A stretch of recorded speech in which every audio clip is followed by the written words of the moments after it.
شدت بھی ہوئی تھی یومن آصف، ایک جھکڑ چلے، طوفان ہوں گے، آندھیاں چلے، اور یہ سارا جو رات کا ڈھیر ہے اس کے دوست کے اوپر اڑ جائے، کچھ باقی نہ رہے۔ اسی طرح سے قیامت کی انصاف اور فیصلے کی آندھی چلنے دو۔ یہ نمازی اور یہ روزے دار،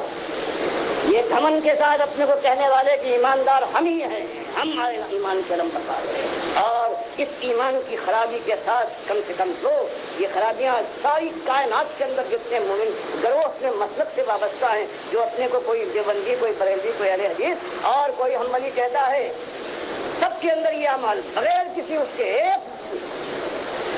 انکار کی ضرورت نہیں ہو سکتی، ساری کتابیں بھری ہیں، سارے ان کے علم بتا رہے ہیں۔ کوئی آج مسلم جس سے اللہ نے فرمایا کہ وہ سماعتم المسلمین من قبل وفی هذا،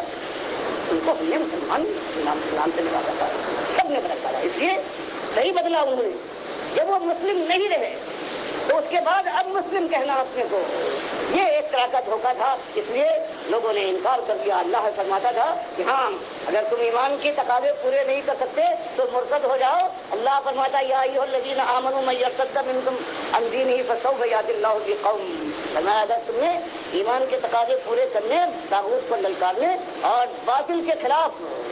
جان لگانے کا بوتا نہیں ہے، تم ٹھنڈی ٹھنڈی چھاؤں میں چلنا چاہتے ہو، تو سب سے اچھی بات یہ ہے کہ ارتداد کا اعلان کر دو، کہہ دو کہ ہم نہیں، ہم ایماندار نہیں ہیں، ہم نہیں مانتے۔ تو آج ہم لوگ وہی کہتے، زبان سے کوئی اقرار نہ کرے، دل میں نہ اترے، کیسے اترے؟ یہ منبر محراب ہے، ایمان کی بات کبھی نہیں چھوڑتے۔ باتیں کیا ہیں؟ کہیں جائیے تو یہ ہوگا کشتی 12 سال کی نکال دی، کہیں جائیے تو یہ ہوگا صرف اور یامین بالجہر، کہیں جائیے تو بزرگوں کے قصے۔ پوچھو پہلی چیز جس کے لیے اللہ نے بنایا کائنات کو، اور بنانے کے بعد انسان کو بھیج کر اس آزمائش میں ڈالا ہے، اور مالک فرماتا ہے کہ ہمیشہ جو کبھی گزرا ہے اس نے آ کر یہی بات اٹھائی ہے، وَمَا أَرْسَلْنَا مِن قَبْلِكَ مِن رَّسُولٍ إِلَّا نُوحِي إِلَيْهِ أَنَّهُ لَا إِلَٰهَ إِلَّا أَنَا فَاعْبُدُونِ۔ فرمایا کہ سارے رسول جو ہم نے بھیجے ہیں بغیر کسی ایک استثناء کے ایک ہی مسئلہ ایمان کا انہوں نے ہمیشہ اٹھایا ہے، اور پورا قرآن بیان کرتا ہے جو آیا ہے اس نے یہی بات اٹھائی ہے کہ یا قومی اعبدوا اللہ ما لکم من الہ غیرہ۔ اور آج یہ مسئلہ دنیا میں اٹھتا ہے اس ذلت کے بعد،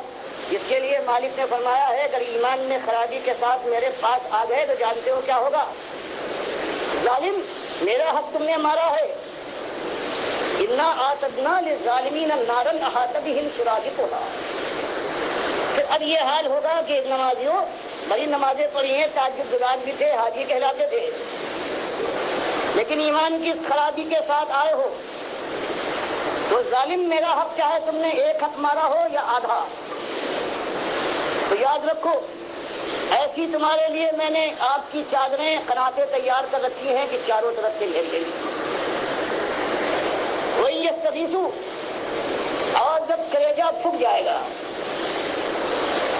تو یہ چیخیں گے، فریاد کریں گے، استغاثہ ان کا ہوگا فریاد رسی کے لیے۔ اللہ فرماتا ہے یغاثوا، ہم ان کی فریاد رسی کریں گے، لیکن کس طرح سے؟ یغاثوا بماء کالمہل، ایسا پانی ہم ان کو پلائیں گے جب چیخیں گے۔ یہ ظالم مشرک اور کافر، ایمان کے ساتھ دغا کرنے والے دنیا دار، ایمان کی بات کو دبا جانے والے، فضائل کا ذکر کرنے والے، نمازیں ان سے پڑھوانے والے جن کے لیے اللہ فرماتا ہے ان پر نماز فرض نہیں، ان الصلاۃ کانت علی المؤمنین کتابا موقوتا۔ مالک فرماتا ہے ہم نے نماز ہر ایک پر فرض نہیں کی ہے، ہم نے تو صرف اس ایماندار کے اوپر جس کے ایمان میں کوئی خلل نہیں ہے، بالکل خالص ہے، اس کے لیے 5 وقت کی نماز فرض کی ہے۔ یا ایھا الذین آمنوا کتب علیکم الصیام، اے ایمانداروں سچے تم پر روزہ فرض کیا ہے، ہم نے ہر ایک کو مکلف ہی بنایا ہے، ان کے لیے دوسرے جو ہیں ان کے لیے جہنم کی آگ ہے۔ تو فرمایا یہ آواز ہے موحد عالم دین ڈاکٹر مسعود الدین عثمانی رحمۃ اللہ علیہ کی، کھول کھول کر بیان کر رہے ہیں کہ دیکھو ایمان کے تقاضے پورے کرو، اور ایمان کا پہلا تقاضا یہ ہے کہ کفر پہ طاغوت کیا جائے، طاغوت کے ساتھ باپ مارے کا بیر ہو، اور ذرہ برابر اس کی حمایت میں کوئی لفظ کسی مومن کے منہ سے نہ نکلے۔ اور ذرا برابر جو نرمی یا کم از کم جو اس سے نوازتے کہتے ہیں ذرا شائستہ الفاظ اور سختی نہ کر دو، ہمارے اکابرین کے اوپر چوٹ پڑتی ہے، اور ہمارے سابقہ امیر یعنی اپنے پچھلے امیروں کا بھی ان کو ذکر ہے جو کفر و شرک کے اندر لت پت ہو گئے، ان کا بھی ان کو خیال ہے کہ ان کے اوپر بھی کس سخت الفاظ آپ نے بول دیے ہیں، کتنے ہیں ناراض ہو گئے صرف اس وجہ سے کہ کفر و شرک کرنے کی وجہ سے، اللہ کو گالی دینے کی وجہ سے، اور انسانیت کو جہنم کی آگ کے اندر اتارنے والے کو اگر تھوڑی سی نشاندہی کر دی گئی ہے، ان کو للکار دیا گیا ہے ذرا اونچی آواز کے ساتھ، تو حضرت کے طبع نازک پر گراں گزرتی ہے اور جوش پیدا ہوتا ہے ان کو کہ دیکھو ہمارے اکابرین کو کچھ نہ کہنا، لیکن کل قیامت کے دن انہی کافرین کے اوپر یہ لعنتیں بھیجیں گے جنہوں نے جہنم کی آگ کے اندر اتار دیا۔ ہمیں اپنوں نے مارا ہے، یقین کیجیے، ہمارے اپنے اس گھر کو آگ لگ گئی گھر کے چراغ سے، ہر چے کرداں آشنا کرد، اسلام کو ہمیشہ اندر سے مار پڑی ہے، ہمیشہ اسلام کو اندر سے مار پڑی ہے۔ اور وہ جو کسی نے کہا نا کہ ہمیں اپنوں نے لوٹا ہے غیروں میں کہاں دم تھا، میری کشتی وہاں ڈوبی جہاں پانی کم تھا، تو یہ اسلام، اس کو یہ جو میر جعفر اور میر صادق اندر والے ہوتے ہیں، چاہے یہ پاکستان کے اندر معاملہ ہو، دیکھو اندرونی لوگوں نے انہیں لوٹا ہے پاکستان کو، اور کوئی بیرونی طاقت اس کو نہیں دبا سکی ہے، اندروں نے، چاہے سیاستدان ہوں، چاہے یہ مولوی لوگ ہوں، مذہبی لوگ ہوں، اور چاہے یہ فوجی جرنیل ہوں، انہوں نے بس ان کو کھایا ہے، ان کو اپنے دنیا بنانے کی فکر، اور بڑے بڑے محل اور بڑے بڑے فلیٹ لینے کی ان کو فکر، دنیا کی ان کے اوپر چھائی ہوئی ہے، اور آخرت ان کے نزدیک ذرا برابر کسی چیز کی پرواہ نہیں رکھتی ہے۔ تو لہٰذا ایمان کے تقاضے پورے کیے جائیں، ایمان تو ہے ان کے اندر لیکن ساتھ ساتھ شرک بھی ہے، اور وہ اللہ کی بات ان کے اوپر بالکل پوری آ گئی، وما یؤمن اکثرهم باللہ الا وهم مشرکون، اکثریت اس طرح ایمان لاتی ہے کہ ساتھ ساتھ شرک بھی کرتے ہیں، بس شرک کے ساتھ لگاؤ، شرک پھیلانے والوں کے ساتھ لگاؤ، اور جو ایمان کی دعوت اٹھاتے ہیں ان کی ٹانگیں کھینچتے ہیں، اور ان کو پیچھے کرنے کے لیے، ان کو بدنام کرنے کے لیے الزامات لگاتے ہیں، یعنی یہ نہ کام کرتے ہیں نہ کرنے دیتے ہیں۔ یہ ان کا بہت بڑا جرم ہے، ان مولویوں کا، ان پیروں کا، ان فرقہ پرستوں کا، اور سیاسی لوگوں کا،